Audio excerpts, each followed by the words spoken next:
Hello and welcome to Dragon Bites, the paediatric podcast aimed at paediatric trainees or anyone interested in child health.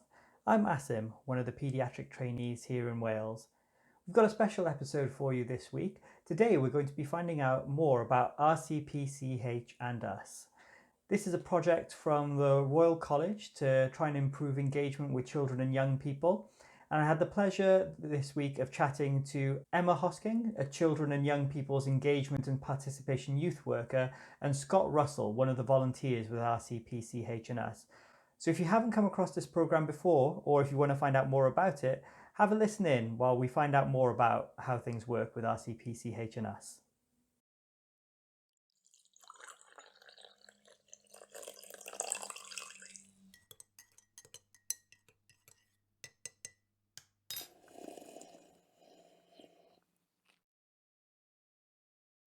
I'm Asim. I'm one of the presenters with Dragon Bites, and I've got the pleasure today of being joined by two people who work with RCPCH&Us. We've got Emma Hosking. Hi, Emma. Hi, Asim. Hi. And we've got Scott Russell. Hi, Scott. Hello. Hi. Brilliant. Excellent. We've had trouble with this recording so far, and this is the first success we've had in half an hour, so I'm really excited about this now. So can we start with yourself, Emma? Do you mind just explaining to people who are listening in who might not have come across this project before, what is RCPCH&Us? So, RCPCH&Us is a collection of children, young people, and families who are interested in the work of RCPCH and who ensure that the voices of children, young people, and families are listened to not only by RCPCH&Us, but also the wider um, NHS and paediatricians. Amazing. How did this all get started? So RCPCH&Us is 5 years old, but it is the workings of ensuring that the voices of children and young people and families are listened to. And this is part of the United Nations Convention of the Rights of the Child, who says that children and young people have the right to the best healthcare possible, that children and young people deserve the best healthcare possible, and that their voices should be listened to within their care. So basically, the purpose of the project is to try and meet this element of the United Nations Conventions on the Rights of the Child. When did you get involved then, Emma? So I've been with RCPCH for the last year, but it was but a desire long before that. Yes. What sort of projects do RCPCH&Us get involved with then? So the purpose is to work across the whole of the college. So a lot of the projects that we do involve children and young people who have long-term conditions. So that could be asthma or epilepsy, to name but a couple.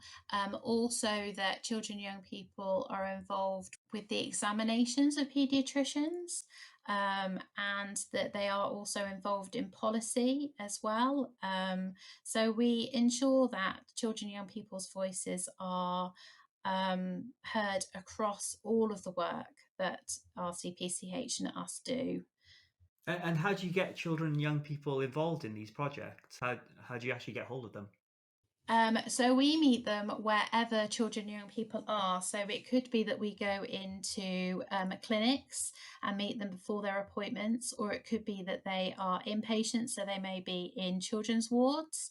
But that we also work with children and young people who are still at school or at college or university, or that they are just interested in health. So we go into youth centres and other places where children and young people are. So we try to work with children and young people that may have long term conditions or are involved in the NHS for a variety of reasons. But we also try and speak to young people who are just young people. So we try a variety of ways to ensure that we get the voices of children, young people, and families. That's brilliant.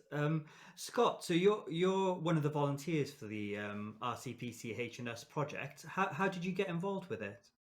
So it all started probably, I think it was back in 2016, maybe 2017, where the Andas team came to my local youth centre and wanted to run what they call a takeover challenge. So it was basically a day where we did lots of different activities. Um, so we did a few things like what makes a good doctor, what skills, obviously, for working with young people do doctors need. And then the outcome of it, we made two resources that are available for use they're currently in the recipes for engagement book.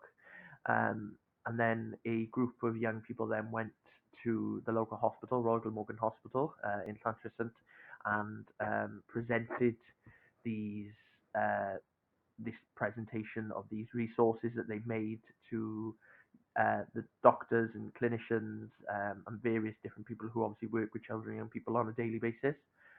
And then obviously I've just been involved since then. I've done lots of different things. I've spoke at the annual RCPCH conference, opening plenary. I've done different training sessions with clinicians. I've done clinic chats, and the obviously most recently, which was just in March, was the launch of the State of Child Health third year on, which was very exciting. Yeah, that was exciting to see. I think that's where you and I met, wasn't it, Scott? At the you were giving a talk alongside David Tuthill about the launch of State to Child Health. How were you involved in that project? So again, obviously, it started with the first report where they wanted young people to obviously give their experience on working, obviously being within the healthcare setting and different stuff. So I did that when we launched our first ever report, which would have been back in 2017 in the Peer Head. Obviously, I just did a little talk on mental health and how the report is obviously going to help clinicians to identify the needs of young people. And then obviously just went from there. The year after, came back again and did another talk along with other young people from different sort of settings. So we've worked with multiple different, obviously from different areas, different young people, and they've all come each year to give a little talk on obviously what work they're also doing with young people to improve healthcare services. Amazing. What was it? I mean, why did you get involved in these projects? What was it that drew you to working with RTPCH&Us? My passion is obviously the United Nations Conventions to the Rights of a Child, and obviously ever since I was in school, I was the one that was always on the youth parliament and advocating for other children and young people. Um, and obviously, RCPCH allows that to obviously happen, and is something that that it's very important. Obviously, is giving your opinions and stuff and your experience as well on obviously to improve services and being able sometimes to obviously meet and get to meet with people who obviously actually make those decisions and can make those things happen. But then obviously the other thing that really um, drew me was obviously being able to help clinicians, obviously with working with young people, which is really important because I found that, and other young people that I know and obviously have worked with, I found that sometimes clinicians are not obviously they they know how to work with young people, but they don't know what really matters, if that makes sense. And this gives you a platform to sort of show them what actually matters from the perspective of young people. Yeah, definitely. Obviously, one of the resources we made, which again is available online, was a resource called Understand. Made it with um, a young person from Scotland on the Scottish Youth Parliament, Alex. And sort of the whole point of Understand is to it's just an acronym to obviously be able to give clinicians just to think about what young people want. So obviously some of the I can't remember off by heart, unfortunately.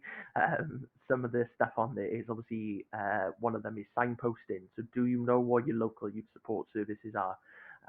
So the big thing around that was after obviously they get discharged from hospital, or from obviously a setting, or you do you know where obviously if they do need help or they want to engage with people like obviously people like Andas, or just engage generally in sort of like youth clubs and stuff like that, do you know what local youth support services are there? The other one was sort of around. I experienced this as well when I was younger. I found that obviously whenever you were in hospital, the clinicians would like to speak to your parents and obviously tell them what's going on and sort of ask them questions. And it's like, well, hang on a second, ask me. Obviously, I want to be involved in what my care is from, or even if it's just informing me of what you want to do and stuff like that. Is obviously it's my body. It's me that obviously you're going to be giving this care to. So involve me. So it's just really it was a really cool tool that we launched. And it's really good for obviously clinicians. If you can check it out, I think it's online on our bank of resources.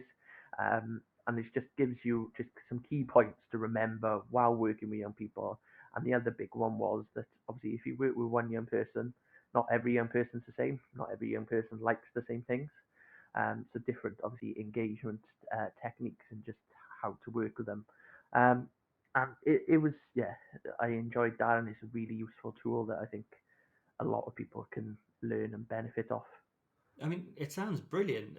Getting it seems to bring the young person back to the center of being looked after that way. What are your feelings about why doctors should get a bit more involved with this sort of a project and listen to their listen to young people more?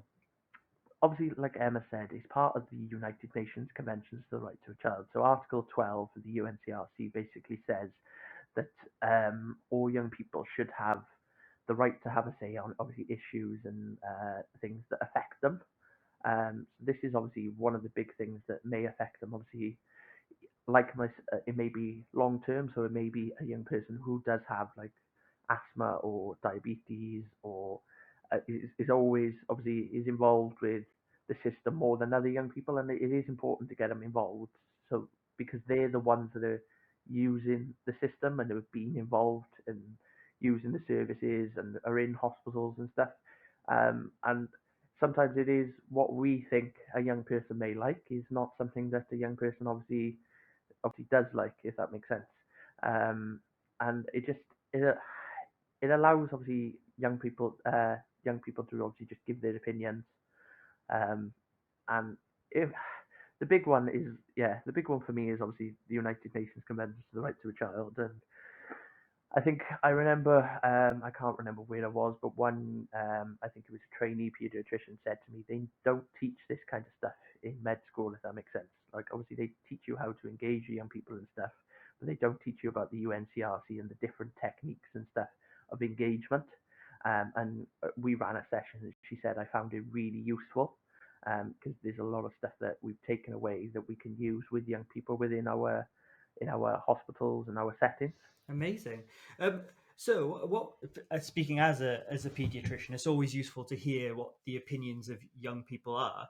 What would you say to other young people and children who want to get involved in this kind of a project? Get involved. Obviously, the opportunity is amazing, and it's there's lots of benefits. So, your first one is getting your voice heard, and you're having an influence on decisions. And the other one is obviously the experience that you gain from it. That put into practice elsewhere and that I can put on my CV. So, for instance, the plenary was one. Obviously, speaking to, I'm not sure how many people were there, but I think there may have been thousands of people there. Obviously, speaking to that is an experience that I've got, and it's given me confidence to do obviously other speaking activities and stuff like that as well. And it's just good things as well for employers and universities and colleges to obviously see on your CV. Amazing. So coming back to you, Emma, I mean, Scott's really passionate about this. Is this the sort of thing that you find when you are engaging young people in the program? Oh, yes, definitely. I think that every young person has something to say, that they will come in contact with the NHS and come in contact with paediatricians at some point. And so I think that it's important that we listen to a range of voices and that paediatricians get involved with their local communities and get involved with children and young people that they are working with. So I definitely think that there's a range of skills that children and young people can gain from, but also that practitioners and clinicians can gain from as well. You know, when these young people are working with you, they're giving you your opinions. Do they get involved in your projects in any other ways as well? I mean, I got the impression that Scott's actually going out there and doing a lot of presentations. Is that actually what happens with a lot of the children and young people who get involved with your program? I think that they get involved in a wide range. So there are those opportunities for annual conference and for other conferences like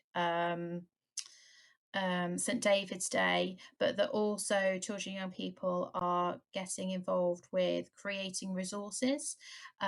So, as Scott said, we create lots of different resources that can be used in clinics and in hospitals.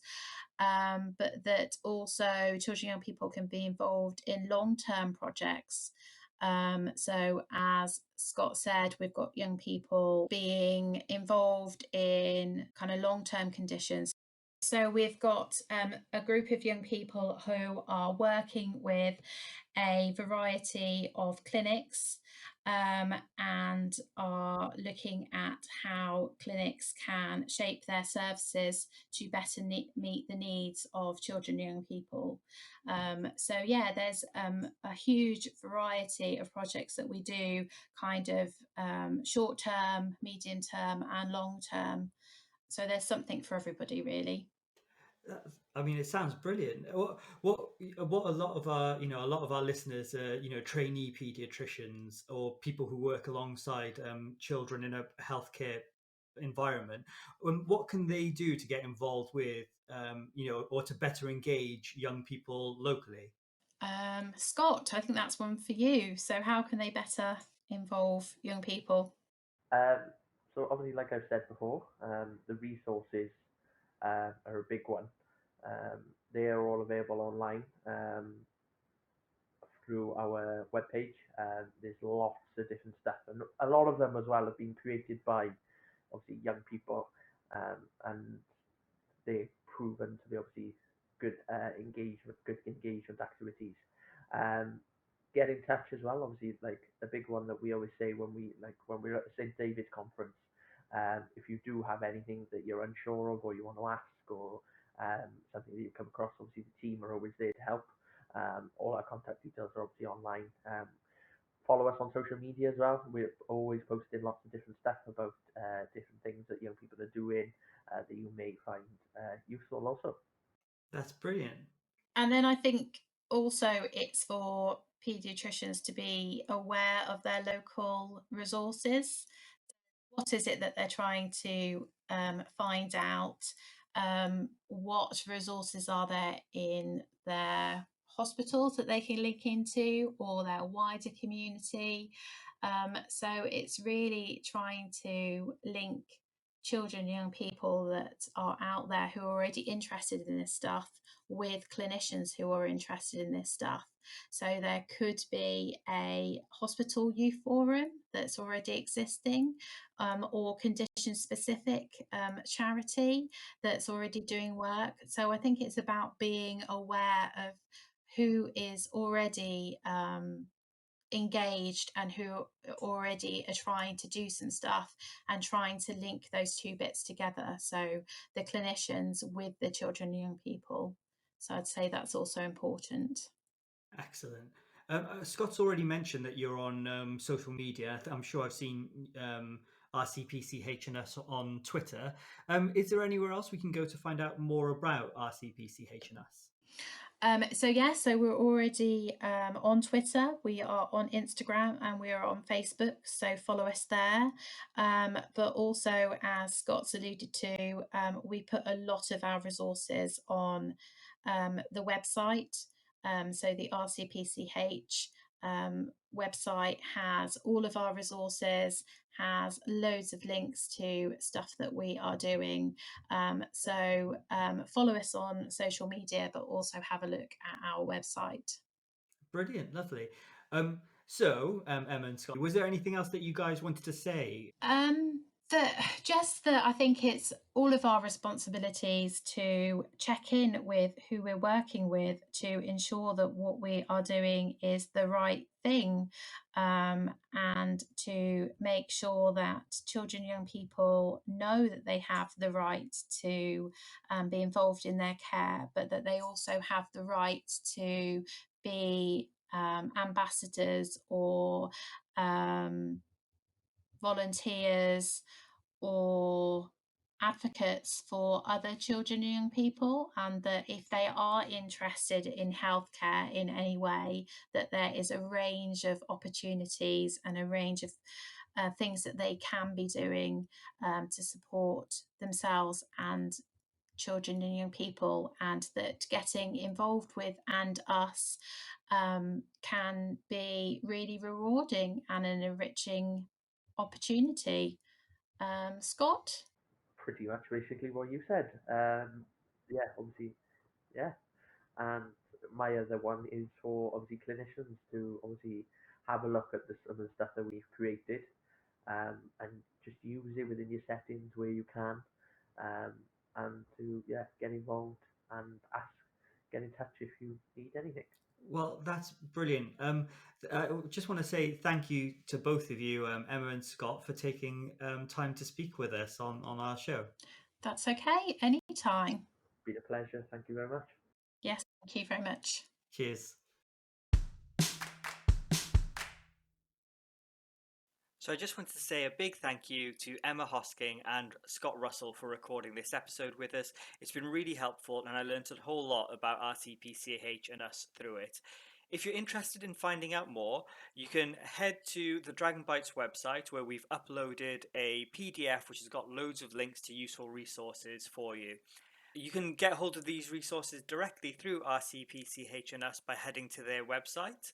You can also find RCPCH&Us on Twitter at RCPCH&Us, on Instagram, and on Facebook. Anyway, that's all for this week. Thank you for listening to Dragon Bites.